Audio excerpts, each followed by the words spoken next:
You know, Coach, I think every morning we wake up, we get dressed, maybe grab a bite to eat, and we pick out some shoes that'll go with our outfits. You know, sadly, this is not everyone's a reality. People across the world don't have the basic necessity, such as shoes. So when Manny Ahome came to you years ago saying, hey, Coach Hunter, I want you to get involved in this, what was that determining factor like? I had no idea that there were mothers or children that went without shoes. And so when he brought it to me, you know, just like everybody, you think, oh wow, that's terrible. And sure, I would do whatever we can to be able to do that. But it really didn't hit me until I witnessed this firsthand. And I went into a home and no one in the family had a pair of shoes.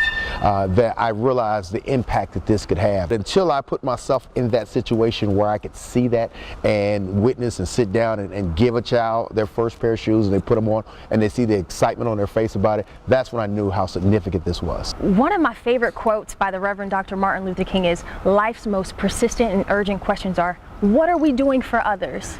Your stipulation from joining is that it had to be on MLK week. Why?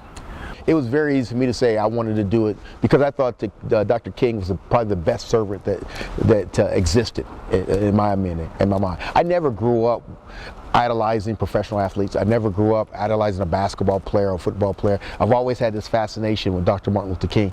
So for me, that was easy to do, and that's why during that time I always say I go barefoot, because again, we talk about you have to be a servant to others. Now, when I think about your life, I think about how blessed you are, and I think about God's favor on your life. I think about your beautiful wife, gorgeous daughter, who's not only beautiful, you know, on the outside, but she's a doctor. She is brilliant. Your son, who's an all-star player, I mean, stand out, lighten up the court, and the cherry on top, your beautiful granddaughter. You would humble yourself so lowly that you would wash another person's feet.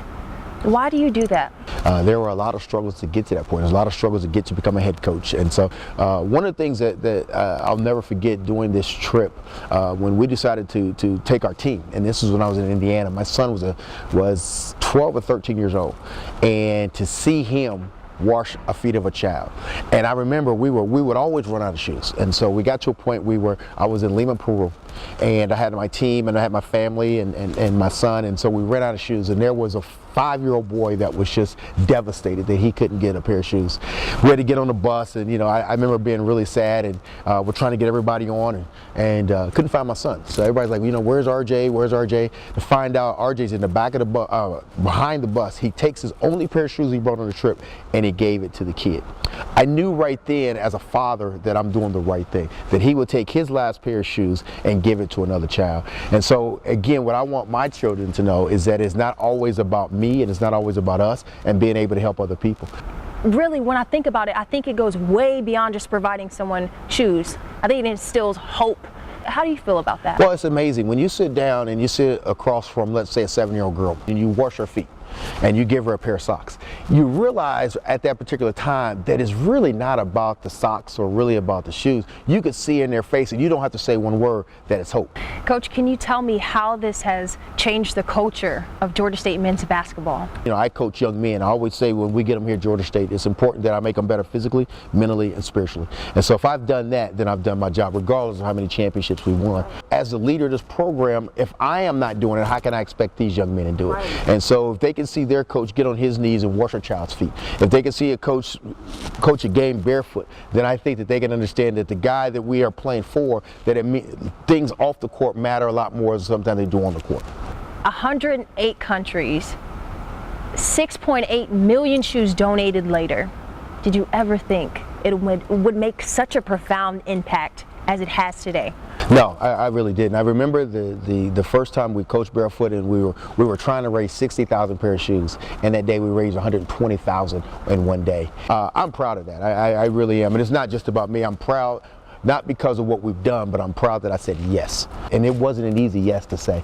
And you know, all the people that I asked, should I get involved, should I do this? Every single person said no, except for one person.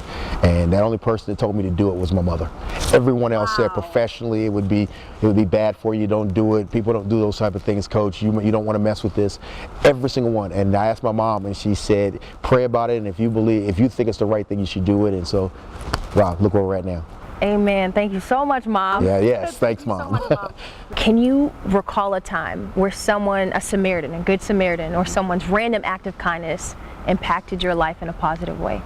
The first time that I got on my knees to wash a child's feet impacted my life, turned my life completely around. That day after I sat down there, and I remember it was raining, and I'm trying to communicate with this little girl. She's just looking me in the eye, and this is the first time I've ever, I'm on my knees and I'm washing her feet, and her feet are, they're dirty, and afterwards, without saying anything, she comes up and just gives me a tight hug. That particular day changed my life. Thank you so much for granting me this interview, and thank you so much for, giving me so much more information about Samaritan's Feet. Thank you, Coach. Appreciate it. For more information on Samaritan's Feet and how you can help, log on to www.samaritansfeet.org.